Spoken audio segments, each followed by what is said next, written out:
A paz do Senhor Jesus. Amém. Aleluia. Amém. Que Deus possa continuar abençoando esta congregação em nome de Jesus Cristo. Bendito seja o nome do Senhor. Já que estamos na casa do Senhor e aqui nós temos liberdade, eu gostaria de fazer um pedido a ti, meu amado, que você desse a paz do Senhor a esse irmão que está do seu lado. Aleluia. Que, se possível, dá um abraço nele. Fala que bom você estar aqui hoje, meu querido. Aleluia. Que bom você estar aqui hoje. Aleluia. Louvado seja o nome do Senhor. Eu já me sinto vitorioso por causa da tua presença aqui hoje. Aleluia. Louvado seja o nome do Senhor. Segundo a Reis, capítulo de número 4, um texto bem conhecido, mas é nele que o Senhor quer nos falar nessa noite, meu querido. Na campanha com o tema Bênção sem medidas, louvado seja o nome do Senhor. Capítulo 4 de Segundo a Reis, bendito seja o Deus de Israel. Está escrito assim: e uma mulher das mulheres dos filhos dos profetas clamou a Eliseu dizendo: meu marido, teu servo morreu, e tu sabes que o teu servo temia ao Senhor. E veio o credor a levar-me os meus 2 filhos para serem servos, em outra tradução, escravos. E Eliseu lhe disse: que te hei de eu fazer? Declara-me que é o que tens em casa. E ela disse: tua serva não tem nada em casa, senão uma botija de azeite. Então disse ele: vai, pede para ti vasos emprestados a todos os teus vizinhos, vasos vazios e não pouco. Então entra e fecha a porta sobre ti e sobre teus filhos, e deita o azeite em todos aqueles vasos, e põe à parte o que estiver cheio. E partiu, pois, dele, e fechou a porta sobre si e sobre seus filhos. E ele lhes trazia os vasos, e ela os enchia. E sucedeu que, cheios que foram os vasos, disse ao seu filho: traze-me ainda um vaso. Porém ele lhe disse: não há mais vaso nenhum. Então o azeite parou. Então veio ela e o fez saber ao homem de Deus. E disse ele: vai, vende o azeite e paga a tua dívida. E tu e teus filhos vivei do resto. Deus, em nome de Jesus Cristo, ó Pai, meu Deus, nessa hora rendemos graças ao teu nome, Senhor.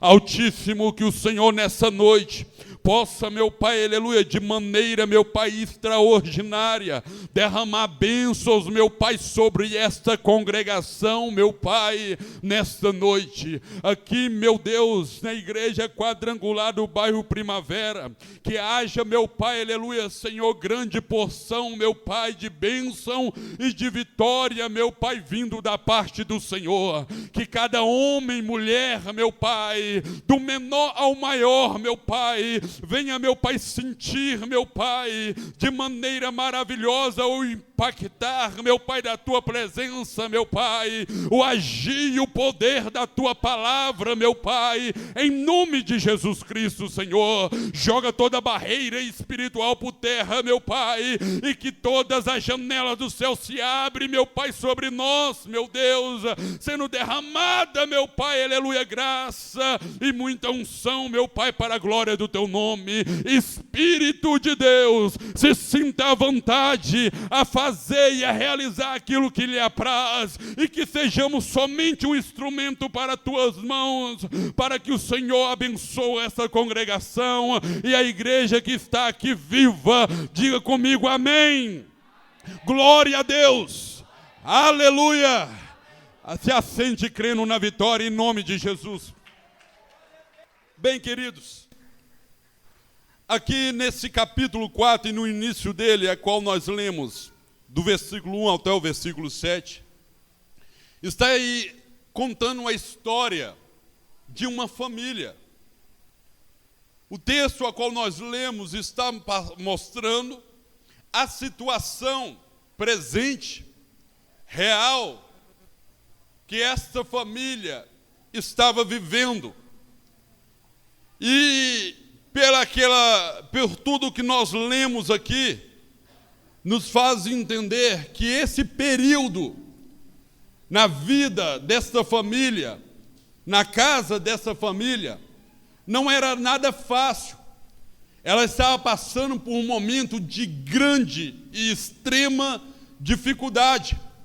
Essa família estava passando por um momento de inseguranças, incertezas, medo, perca. Momentos que nenhuma família gostaria de passar. E talvez entre nós nessa noite tem famílias, pessoas que talvez não seja diferente do que essa está passando por um momento na sua vida que você que se encontra nessa noite. E muitas vezes a gente, com um jeito de ter comunhão com um com o outro, sempre abraçando, sempre sorrindo, entrando na igreja, dando a paz do Senhor para todos, abraçando e desejando um dia, uma semana de bênção, de vitória. Mas só Deus sabe como a tua vida está. Só Deus sabe como está a tua alma. Talvez você está aqui hoje, mas extremamente preocupado com as coisas que envolveram a tua vida, pelos momentos que você está vivendo de incerteza no teu casamento, com incerteza na vida dos seus filhos, com incerteza na tua vida financeira, no teu negócio, ou seja, em várias áreas da tua vida. Talvez você está vivendo um momento de turbulência, de dificuldade, de incerteza, de medos. Talvez você está aqui devido aos vícios e eles te trouxeram consequências gravíssimas na tua vida, percas na tua vida, e você entendeu que este lugar é o tempo de Deus, é o momento de Deus para você se erguer, para você se levantar, para a crise passar. E realmente você está certo naquilo que você pensou, porque o Senhor te trouxe aqui neste lugar. O Senhor, Ele te atraiu a este lugar. E talvez você pode me falar, como Deus me trouxe, se foi alguém que me convidou, se foi alguém que me chamou, se é minha mãe que me trouxe. Não, isso foi só as maneiras de Deus te trazer neste lugar, porque quem te conduziu aqui foi o próprio Senhor, e Ele tem uma razão para isso, é porque Ele não sonhou derrota na tua vida, Ele não planejou decadência na tua vida, pelo contrário, Ele te trouxe você e só você sabe da onde, para te colocar neste lugar, para você entender que o melhor na tua vida está por vir, e que Deus tem um grande plano para ti, para a tua casa, para a tua família, e aquilo que Satanás roubou, Deus vai restituir. Não tem outro sentido a não ser uma novidade de vida para ti. A Bíblia nos fala que nós nos tornamos nova criatura. Isso significa que é uma nova história, um novo tempo, um outro momento. Porque agora não é os meus braços, agora não é a minha visão, agora não é as minhas pernas que caminharão, mas agora é o Senhor. E essa dependência no Senhor, o Senhor vem nos ensinar a cada dia.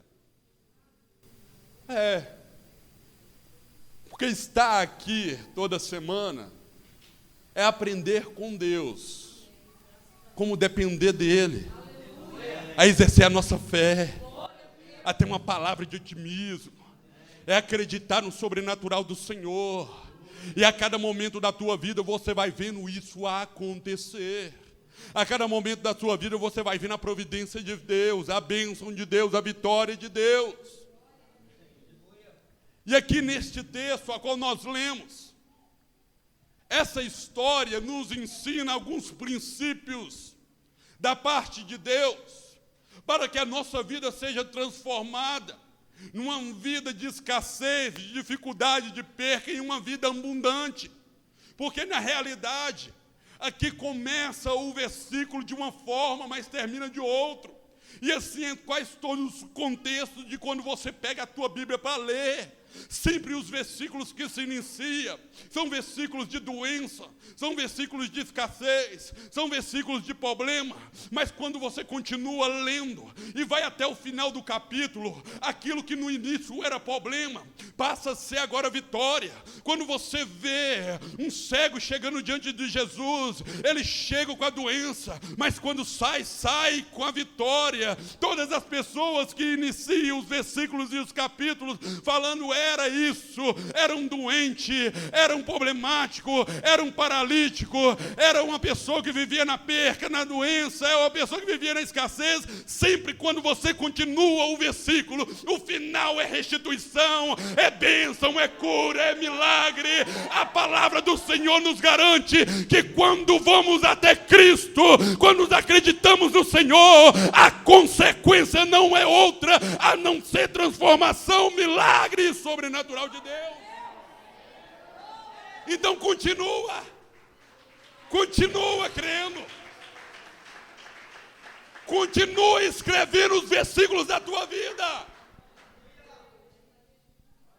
porque essa é a realidade.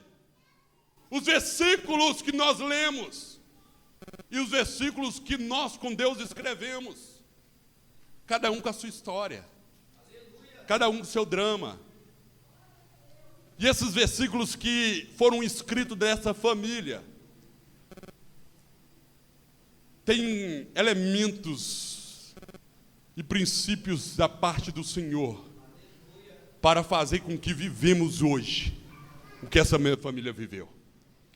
Mas aqui eu quero rapidamente contar todo esse contexto para que os irmãos entendam como Deus trabalha. Porque aqui vai nos falar que é uma família, mas não é qualquer família. E aqui você precisa entender que esta família que está dentro desse contexto de problemas e dificuldade não é, e vamos aqui narrar. Primeiro o versículo começa dizendo que era uma mulher, das mulheres dos filhos do profeta, ou seja, ela não era qualquer mulher no meio da sociedade. Ela começa porque diante do problema que chegou na casa dela, e os problemas eram o seguinte, que ela tinha um marido e o marido morreu. E o marido morreu, o marido deixou dívida. E naquela época, como os credores, eles não absorviam a dívida por causa da morte do marido, a família tinha que arcar com a dívida. Então qual era a causa que eles propôs, a situação que eles propôs àquela mulher? Já que seu marido morreu e não pode pagar a tua dívida, você tem 2 filhos dentro de casa. Então nós vamos pegar esses 2 filhos e vamos levar para ser escravo. Vamos levar para trabalhar conosco até o tempo de trabalho dele for suficiente para pagar a dívida.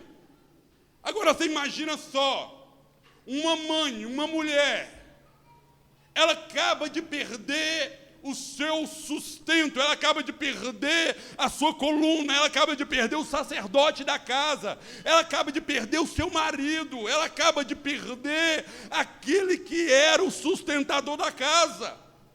Uma mulher está em luto ainda, chorando a perda do marido. E na hora que ela vai atender a porta, talvez ela esperando alguém chegar para consolar ela, para abraçar ela, talvez uma irmã da igreja para chegar ali e dar um apoio a ela. Quando ela abre a porta, estão os credores. E fez para ela essa proposta: vamos levar o teu filho. Ou seja, acabou de perder o marido, agora vai perder os 2 filhos para serem escravos. Perder 2 filhos. Só uma mãe sabe. Imagina perder os filhos, porque é a única coisa que restava para ela. E naquele tempo a mulher não tinha muita opção em relação ao mercado de trabalho. Então, para ela, a única forma de sustentar o futuro dela eram os filhos que iam crescer, iam trabalhar, e ia dar a ela o mínimo de dignidade possível de viver no meio da sociedade. Olha a situação daquela mulher. Não bastava ela, poucos dias atrás, ter velado e enterrado o seu marido. E agora ela está diante de perder aqueles que são o sentido da vida dela, o amor dela, que é os filhos. Ela vai acordar todo dia de manhã e não vai ter os filhos para abraçar. Em meio ao luto que ela estava vivendo, o único apoio que aquela mulher tinha, e a única esperança que ela tinha eram os filhos. E naquele momento, ela vê a única opção de perder os filhos. Mas essa mulher, ela toma uma atitude que muda a história dela. Essa mulher, e mediante ao problema, ela olha para um lado e vê o vazio na casa dela pela falta do marido. Ela tinha tudo na vida para falar: eu desisto, eu paro, acabou a minha vida, eu vou para uma cama e vou ficar murmurando ali em depressão até definhar. Quando ela olha para o outro, ela vê a iminência dos filhos dela ir escravo e ela ficar sozinha, sem amparo e sem ninguém. Aí ela poderia: agora eu vou ter que acabar com a minha vida, agora eu vou ter que botar um ponto final na minha vida, já não tenho meu marido, vou ficar todo dia meditando naquilo que eles poderiam estar fazendo com meus filhos no meio da escravidão. Mas não, aquela mulher não olha para o problema dela, ela não deixa se abater pelo problema dela, ela não baixa a cabeça diante do problema dela, e ela toma atitudes que mudam a história da vida dela e da família dela. O que ela faz? Diante de toda aquela situação, ela toma uma decisão: eu vou procurar um homem de Deus. Eu vou procurar um representante de Deus na terra, que naquela época, o profeta Eliseu. Mas toda a história dela vai nos falar por que ela procura Eliseu. Por quê? Porque quando ela chega diante de Eliseu, ela usa um dos argumentos, e eu fico assim admirado com essa mulher. Porque quando ela chega diante de Eliseu, o profeta, acreditando que através dele Deus poderia fazer algo sobrenatural, e não é diferente de nós aqui. Porque quando vemos na casa do Senhor, porque entendemos que aqui tem homem de Deus, tem um pastor ungido pelo Senhor, que aqui tem profetas de Deus, que aqui tem irmãos de Deus, que vão interceder pela tua vida, que vão orar pela tua vida, e a tua vida vai mudar. Essa mulher tomou a mesma atitude. Quando ela viu que nada tinha jeito para a vida dela, ela olhou e falou assim: há uma esperança ainda, e essa esperança é a casa do Senhor, essa esperança é o profeta de Deus, e ela foi até o profeta de Deus. E quando ela chega diante do profeta de Deus, ela não chega para mendigar.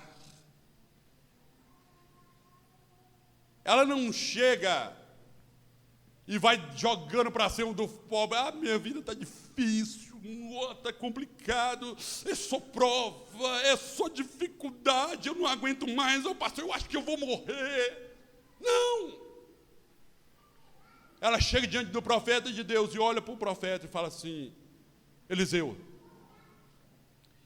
eu sou filha das mulheres, dos filhos dos profetas. Sabe o que ela chega diante de Eliseu? Fala assim: Eliseu, eu não sou qualquer mulher, e muito menos de qualquer família. Eliseu, eu sou filha de profeta, eu sou filha de pastor, Eu sou filho de homem de Deus. Ou seja, eu nasci na igreja. A minha raiz é na igreja. Eu sirvo Deus desde pequeno. Eliseu, eu nasci vindo na escola dominical. Eliseu, eu nasci vindo na igreja. Eu nasci vindo nos cultos de oração. Eu nasci na casa do Senhor. Minha mãe é mulher de Deus. Meu pai é mulher de Deus. Eu não sou qualquer um, Eliseu.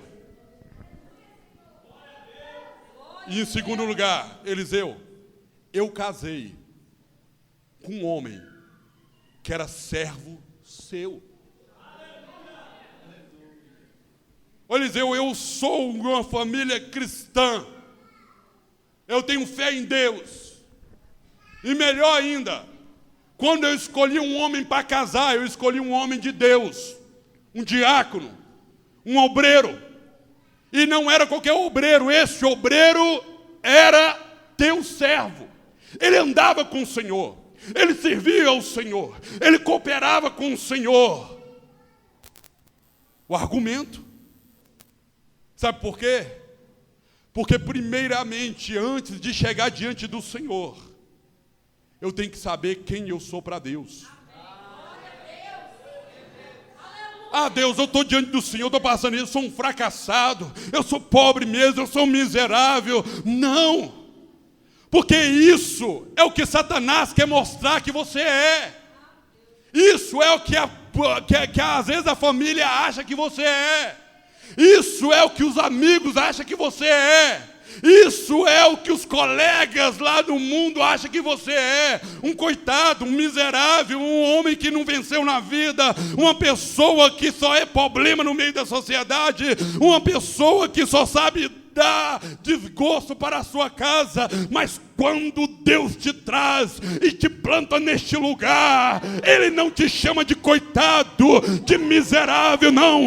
A palavra de Deus me garante que todos aqueles que crêem, Ele lhes dá poder de ser chamados filhos de Deus.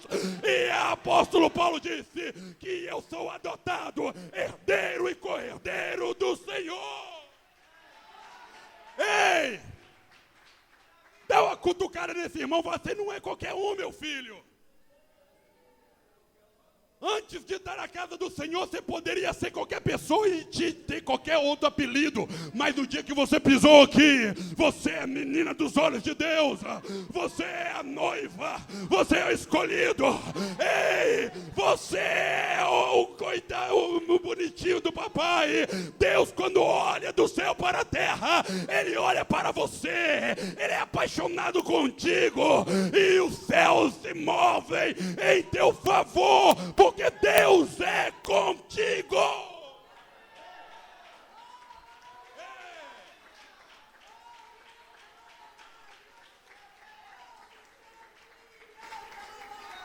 Ei!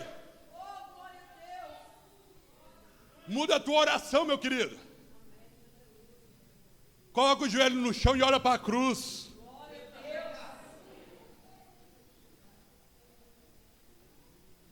Tu és especial para Deus, meu.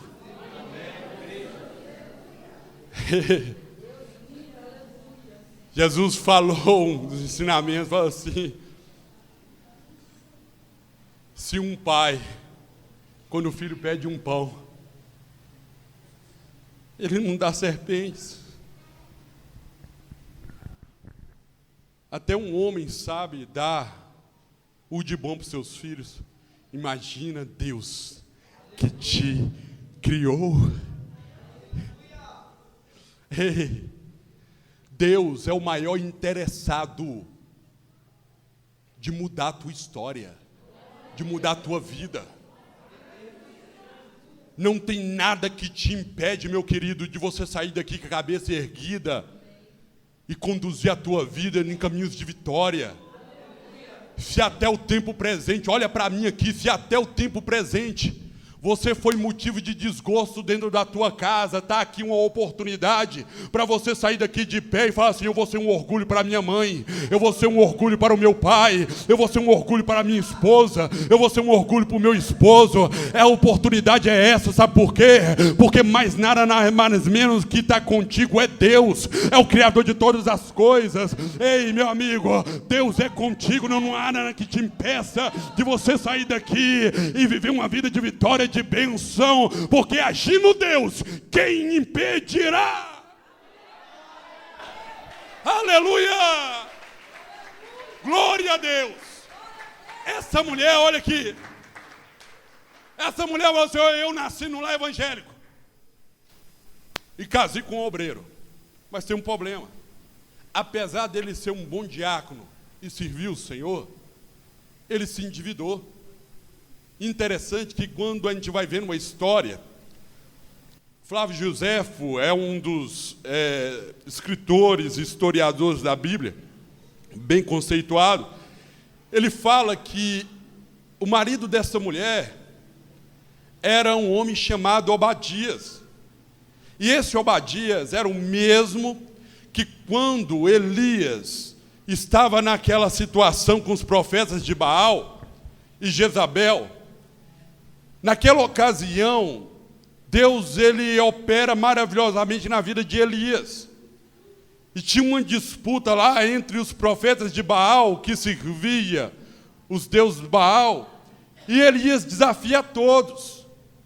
E naquele momento, Deus ele honra Elias, manifesta o milagre e o poder, e 400 profetas de Baal e mais 400 e pouco lá de os outros lá, eles são mortos. E neste momento, Jezabel ele prossegue uma perseguição aos profetas de Deus.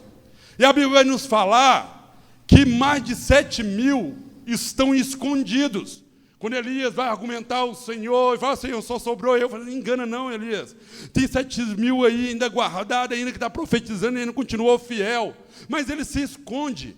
E esse historiador, ele olha na história e descobre que este Obadias, ele começou a usar as finanças dele para sustentar esses profetas que estavam escondidos, pastor Eliano.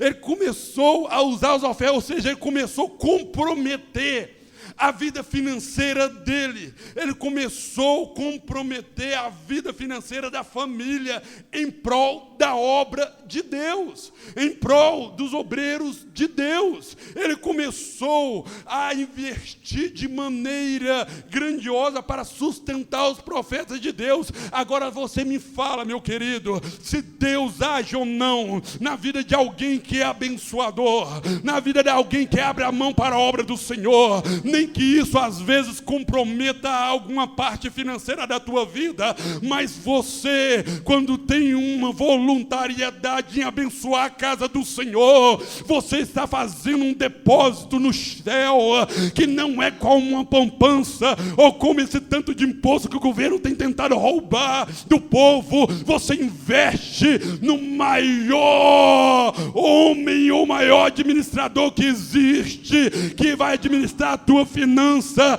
e que vai te honrar de maneira sobrenatural. Aquele homem comprometeu as finanças dele, até morreu endividado, mas os filhos deles estavam lá, a família dele estava lá. E nessa hora, na hora que a mulher chega diante do profeta e fala: ele é o teu servo, tu lembra dele, ele é um homem dedicado à obra do Senhor, ele é um homem que às vezes comprometeu a família na obra do Senhor, mas ele comprometeu tanto as finanças na obra do Senhor, que ele deixou dívida. E agora os credores veio para quitar essa dívida. Agora me fala, todo esse contexto ela coloca diante do profeta. O profeta olha para ela e fala assim: então beleza, você está falando que tu és mulher de Deus? Tu está falando que nasceu no lar cristão? Realmente, Teu marido me serviu. Mas vem cá. Vamos ver mesmo. Se a tua casa é uma casa que tem fé. Se é uma casa realmente que tem princípios de Deus. Como assim? É que o profeta, depois de escutar isso tudo, ele vai fazer uma prova com essa mulher. Por quê, pastor? Você chegar e falar que é dizimista, você falar que é ofertante, você chegar e falar, não, realmente eu oro, realmente eu vou à igreja, realmente... Aí, falar... Não, eu sou fiel a Deus.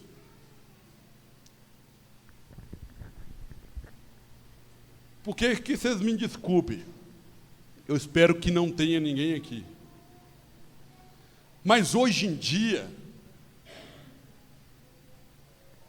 falar que tem Jesus e falar que é crente, meu Deus.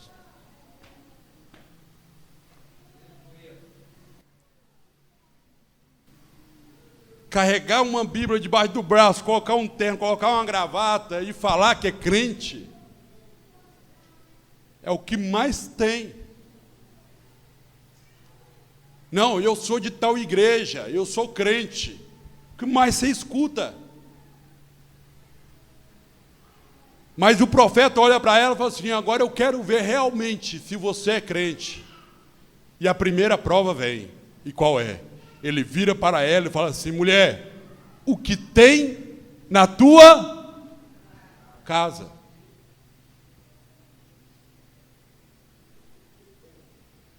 Tu és crente mesmo? Tu serve a Deus mesmo? Então o que tem na tua casa?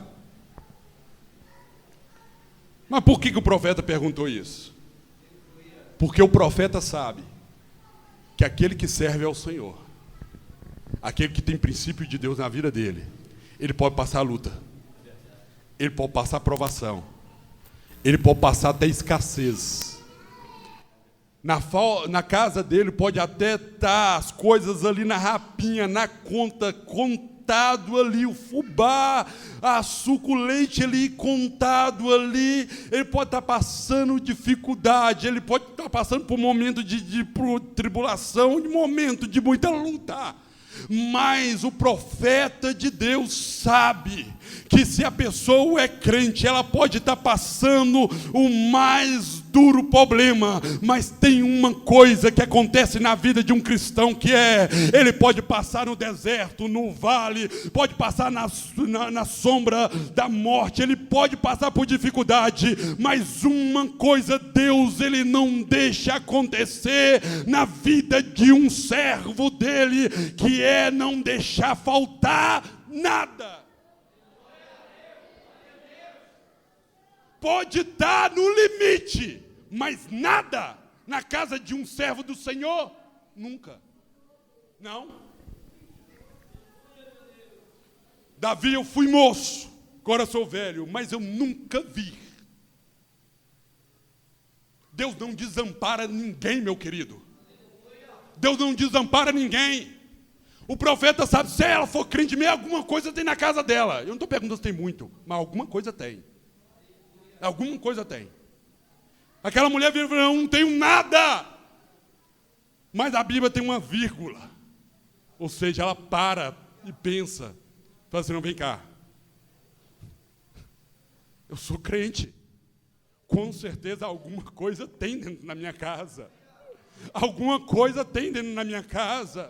Alguma coisa tem dentro da minha casa. E ela vira para o profeta e fala, tem uma botija com um pouquinho de azeite. Parece que o profeta naquela hora fala, ufa, eu sabia. Porque na casa de um crente pode ter todo tipo de problema, mas nem que seja uma botijinha de azeite tem. Nem que seja um pouquinho de fé tem. Nem que seja um pouquinho de esperança tem. Nem que seja um pouco de promessa tem. E o pouco na tua casa é o suficiente para Deus mudar a história.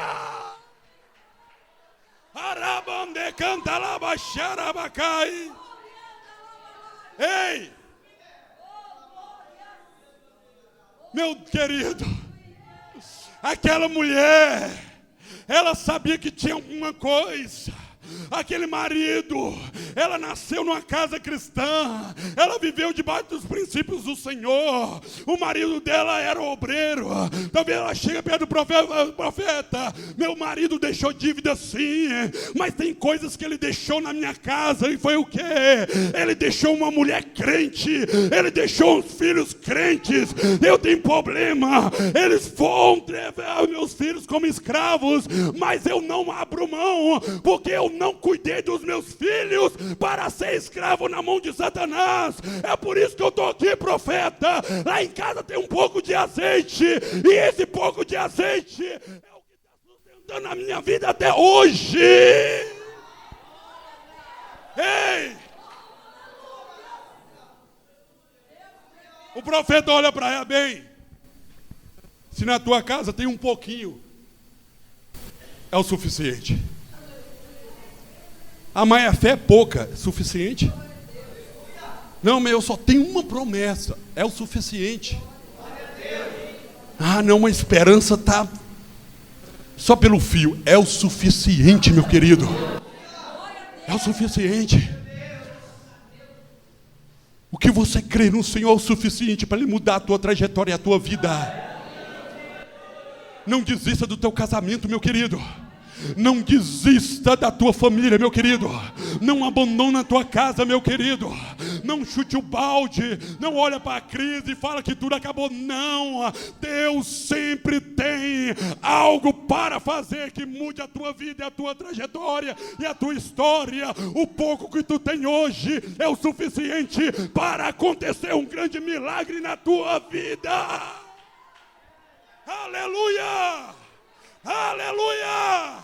Tu viverás milagre de Deus! Bem, deixa eu encerrar. Aquela mulher olha e fala, não, tem um pouco de azeite. Beleza. O profeta dá a segunda prova. E é o seguinte, mulher, você vai sair daqui e vai percorrer toda a tua vizinhança. E vai pedir vasilhas. E tem um detalhe tremendo. Vazias. Por quê? Porque o profeta não está mandando ela mendigar na porta de ninguém. Não é para pedir um pouquinho de café, não é para pedir uma canjiquinha de arroz, não. Pede vasilhas vazias. Lá na minha família, na minha casa, os pessoal é muito festeiro, né? Aí quando dá um final de semana, junto todo mundo lá e quer fazer aquela feijoada, aquela vaca atolada. Aí às vezes não tem vasilhas que dá para... Que tantão de boca, você já viu, né? Aqui. O pessoal lá come. Aí minha mãe, ó, vai procurando a vizinha fulano, aquela panelona, aquela de escola, grandona. Mas é vazia. Por quê? Porque vai ter um grande banquete. Agora imagina só aquela mulher chegando e pediram, Dona Maria, minha mãe pediu pegar aquela panelona que a senhora tem aí. Eu falei, mas sua mãe... Ai, eu pensei que ela estava passando dificuldade, senhor. Tem certeza que é a vazia? Não quer que eu coloque nem um tiquinho de arroz aqui para ajudar ela? Porque assim, né? Ela acabou de perder um marido, está com vocês dois, né? Está crescendo, come muito. E ela não trabalha, né? Mulher naquela época para trabalhar dificuldade. Então, assim, aqui leva vazia, mas leva um pouquinho de arroz, leva um pouquinho de feijão. Tem gente que é caridosa e fala assim, não, ela quer vazia. Vasilhas. Aí, não, pode levar, meu filho, tem um pouquinho de carne aqui, leva. Sobrou de ontem, pode levar. Não. Minha mãe está pedindo aquela vazia que você faz feijoada, sabe que é grandona? Está pedindo, mas vazias. Que não cuca, fala, pô, aquela mulher era para estar passando dificuldade, será que ela vai fazer um banquete na casa? Acabou de perder o marido.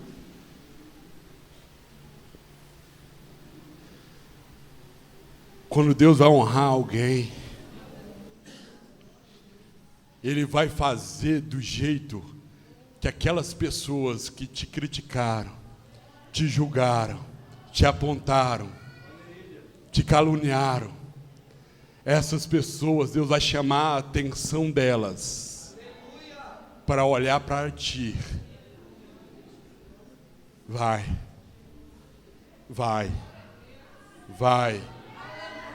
Eles vão ter que ver que Deus é Deus na tua casa. Eles vão ter que ver que Deus é na tua vida. Ah lá, a menina lá, aí, vai ser mais uma. Ah lá, com quem está namorando, vai ser mais uma. Deus vai fazer essas pessoas olhar para ti e falar assim: olha lá, a grande mulher que virou.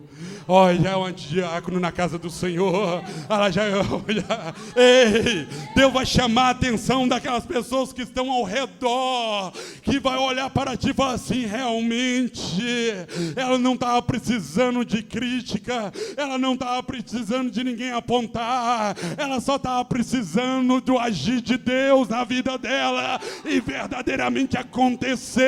Aquelas mesmas pessoas que te apontaram o dedo para te criticar, é as mesmas que vão elogiar e ver que Deus é Deus na tua casa, na tua família. Vai acontecer. Ei! Deus usa aquilo ali para chamar a atenção dos vizinhos. Aí todo mundo fica curioso, o que é que aquela mulher faz dentro de casa? Empresta, vai, leva os vasilhos para sua mãe, leva. Pode levar. Leva lá, vamos ver o que a mulher fazer com tanta vasilha. O pessoal duvida. Tem coisa que a gente não pode nem contar para os outros. Não acredita. Mas as vasilhas vão entrando na sua casa. As vasilhas vão entrando na tua casa. E o profeta disse, falou assim, ó, fecha a porta com você e seus filhos. Sabe por quê? Porque tem momento na nossa vida que é eu e a minha casa. Vai chegar momentos que não vai ser a imposição de um homem de Deus. Vai chegar momento que não vai ser uma bênção de um grande apóstolo. Não, vai chegar momento que a questão não é perseverar, é vir à igreja. Não, vai chegar momento que vai ter que ser resolvido dentro da tua casa. Vai ser na comunhão da tua casa. Aqui o profeta está ensinando, falou assim, ó, o milagre vai ser gerado no sofá da tua casa, na cama da tua casa, na cozinha da tua casa. Vai ser dentro da tua família, aquela mesma família que todo mundo achou que tinha acabado, aquela mesma família que todo mundo achou que ia ser destruída, aquela mesma família que todo mundo achou que o casamento ia acabar, aquela mesma família que todo mundo achou que os filhos iam morrer nas drogas, aquela mesma família vai gerar milagre, vai gerar bênção. É dentro da casa, é dentro da casa. Tem coisas que acontecem na igreja, tem coisas que acontecem no monte, mas tem coisas que vai ter que acontecer dentro da tua casa. Dentro da tua casa. E a Bíblia fala que ela fecha a porta. Fala, Zezinho, traz a vasilha. E ela pega aquele pouquinho e começa tem que ter fé, gente. Tem que ter fé.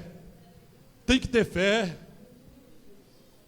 Você já viu quando vai fazer um bolo, você não vai untar a panela? Aí você pega só um pouquinho, unta. Agora imagina pegar um pouquinho de azeite, que é tão de... Tem que ter fé. Para derramar, tem que ter fé. Ela vai derramando e vai enchendo. Ela vai derramando e vai enchendo. Ela vai derramando e vai enchendo. Ela vai derramando. Não, traz, vem, Pedrinho, traz aqui. Enche.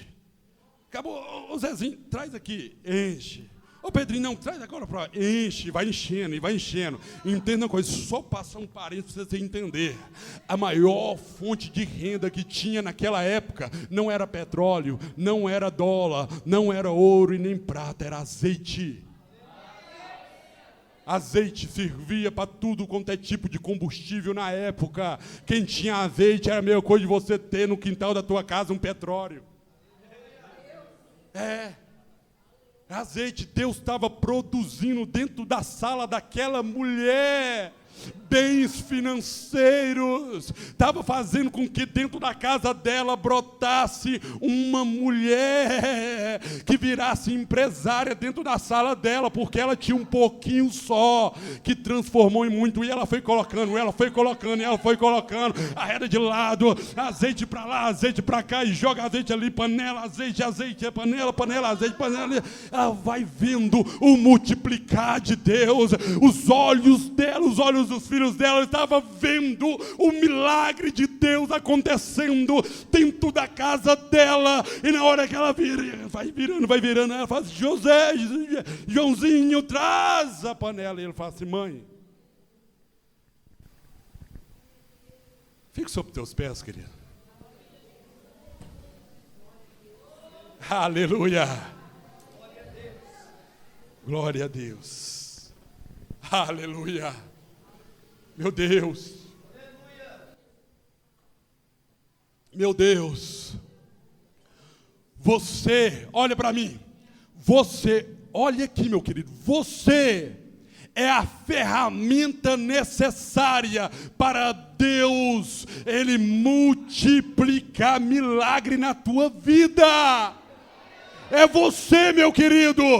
É você, meu querido. É ferramenta necessária de Deus para produzir bênção sem medida na tua casa. Olha, quando as vasilhas acabaram, a Bíblia vai nos falar que o azeite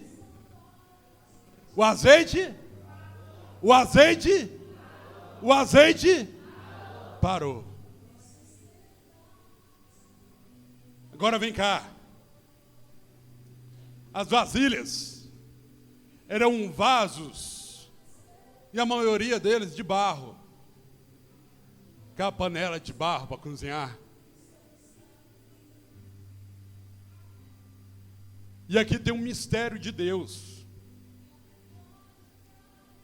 para ti aqui nessa noite, meu querido. Que eu sei que você entrou aqui movido de fé, sonhos, projetos. Você tem promessas de Deus sobre a tua vida. Você chegou aqui crendo numa mudança no teu casamento, na tua casa. Você chegou aqui crendo que Deus tem o melhor para a tua vida. Mas aqui tem um mistério. Porque os meninos foram apresentando os vasos para ela, vazio, mas na hora que os vasos acabou, o azeite parou. Sabe o que aconteceu aqui? É que Deus está lá do céu e a fonte de azeite não é da terra. Aquele azeite, ele não brotou numa videira que estava na sala dela plantada. Não foi uma torneira que abriu na casa dela e veio saindo do chão azeite para dentro daquela vasilha. Não foi. Aquele azeite tinha uma fonte. E a fonte daquele azeite não estava em torneira, não estava na terra. A fonte daquele azeite não estava numa videira plantada no terreno dela, não. Aquela fonte do azeite estava no trono de Deus, estava com o próprio Deus, estava nos céus, e os céus estão olhando para a casa daquela mulher, vendo a fé daquela mulher. Os céus agora estão olhando para a sala daquela mulher e vendo a fé daqueles dois meninos dela. Olhou para ela e fala assim: verdadeiramente ali é uma serva fiel, ela ora, ela acredita, ela tem promessa, verdadeiramente ela acredita no poder do milagre. E os céus olhando para aquilo, e as vasos vinham, e o céu ia derramando, mas na hora que acabou as vasilhas lá, o céu fechou a fonte do azeite. E o que Deus nos ensina é isso: que o azeite ele só parou quando começou a faltar vasilhas. Ou seja, enquanto não tiver vaso, não tem azeite. Enquanto não tiver vaso para apresentar para Deus, não tem azeite. Enquanto não tiver vazias, não tem azeite. Então o que eu aprendo com Deus é isso. Enquanto eu me apresentar como vaso nas mãos do olheiro, enquanto eu me apresentar como vaso nas mãos de Deus, enquanto eu me apresentar como vaso na mão do Senhor, nunca vai faltar azeite na minha vida. Você não entendeu? Deus está falando nessa noite. Se você vir com o coração aberto para Ele, se você tiver fé na tua vida e se apresentar como um verdadeiro vaso nas mãos do Senhor, Deus promete o seguinte: que nunca vai faltar azeite na tua vida, nunca vai faltar azeite de Deus na tua vida, nunca vai faltar provisão de Deus na tua vida. Enquanto tiver azeite aqui, enquanto tiver vaso aqui, azeite de Deus não vai faltar.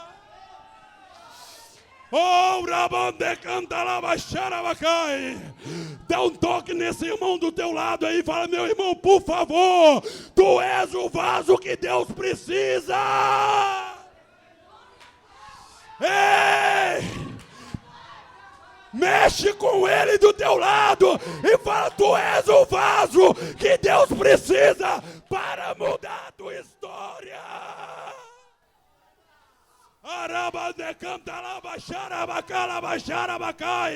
Se tiver vaso aqui, tem azeite de Deus, tem azeite de Deus, tem azeite de Deus. Rababacandela baixarabacala baixarabacai, rabandocova baixarabacai, rabandecandela baixarabacai. A presença de Deus na tua vida te dá vitória, te dá bênção, produz milagre. Tu verás o melhor de Deus com o azeite e a presença de Deus na tua vida, meu querido. Arabaxarabacai. Levanta a tua mão. Aleluia. Deixa eu profetizar na tua vida. Arabandecova arabaxarabacai. Cantou, Nyandecai, Tonomene canto Novacai. Eu posso sentir Deus aqui hoje. Rabande canta Labaxarabacai. A presença de Deus está neste lugar. Você que é vaso de Deus, levanta a tua mão, levanta a tua mão. Deus, Rabacanta Labaxarabacai. Rabacol Varabacanta Labaxarabacai. Que abre, meu Pai querido, uma fonte do céu para jorrar azeite, meu Deus, na vida deste vaso, em nome de Jesus Cristo. Rabacanta Labaxarabacai. Azeite que produz portas abertas, azeite que produz milagre, azeite que produz cura, azeite que produz providência, azeite que produz o agir do Senhor nessa família, nessa casa. Rabacanta Labaxarabacai. Levanta a mão, levanta a mão. Aquele que tem azeite na tua vida, aquele que tem vaso cheio de azeite dentro da tua casa, a família que tem azeite dentro da sua casa, a família que tem um pouquinho de azeite na botija na tua casa, tem uma certeza que nunca os teus filhos vão ser escravos de ninguém. Aonde tem azeite, não tem escravidão. Aonde tem azeite, não tem escravidão. O azeite de Deus muda a nossa história.